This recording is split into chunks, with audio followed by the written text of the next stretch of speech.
Stephen Mask was playing football when he suddenly collapsed. He was foaming at the mouth. He was clammy and cold. He was in full cardiac arrest, and before long, he was dead.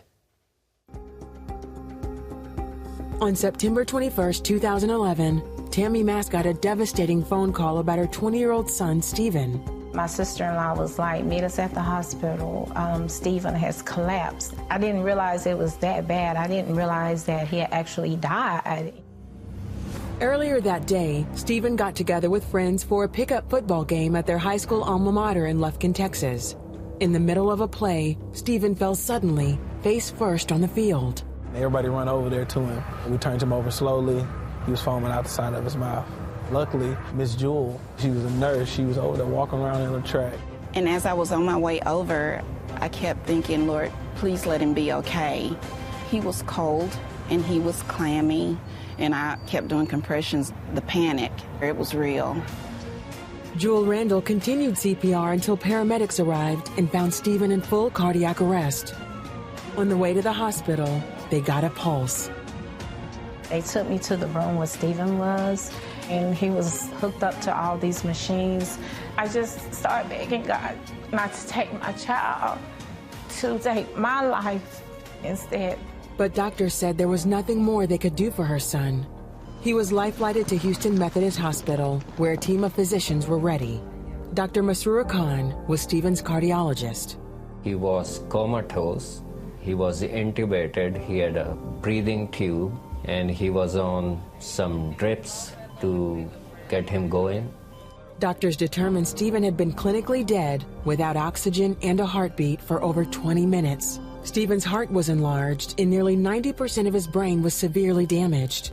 If he survived, doctors said he would be in a vegetative state for the rest of his life. It's like someone is just stabbing, you've been stabbed in your heart. That's your baby laying there.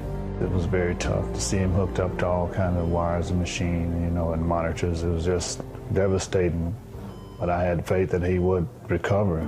With no time to waste, the Mask family called on their church, family, and community for prayers and support. 3 days went by with no sign of progress. Stephen developed a staph infection in his lungs, but Tammy and her family didn't give up. I felt as if God wanted us to fast, so I asked everyone on Facebook, would they please fast and pray for Stephen, that God would spare his life, and not only spare his life, but restore him, make him whole. And that's when God just started working one miracle after another. After only a day of fasting for Stephen, his lung infection cleared up, and Stephen came out of the coma. I was just grateful, just thankful. Just a feeling of gratitude and thankfulness to Jesus.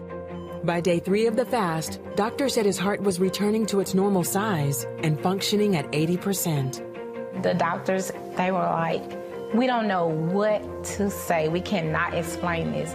His heart is fine. They said we can't explain it. And I kept saying, it's God.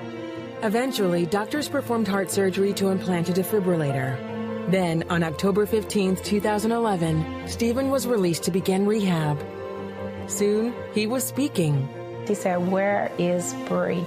His sister, because they were really, really close. And so when he started talking, that was actually his first words. Any little progress he made writing his name, even though he would write his name backwards, he had to learn to brush his teeth, he had to learn to do everything. Every step he made was like, it was joy. On November 18, 2011, nearly 2 months after his heart attack, Stephen went home. Oh, wow, it felt so good. He had been there for 55 days just to have him home, and we can take care of him. So as a family, we worked to try to help Stephen get to where he needs to be. Stephen doesn't remember what happened that day on the football field, but one part of his recovery is unforgettable. I remember a few of my friends and close friends and classmates, family, all in the hospital in my room praying for me. It made me feel loved. Stephen continued to make steady progress while undergoing therapy for speech and memory. Although he still faces some challenges, Tammy says he is fully functional. They share more of his testimony in their book called Another Slam Dunk. He's the greatest. He was able to heal me like I'm just a new person that's been put on this earth. The power of prayer is real. He wouldn't be standing here today if it wasn't for God. I know God answers prayer. Prayer works.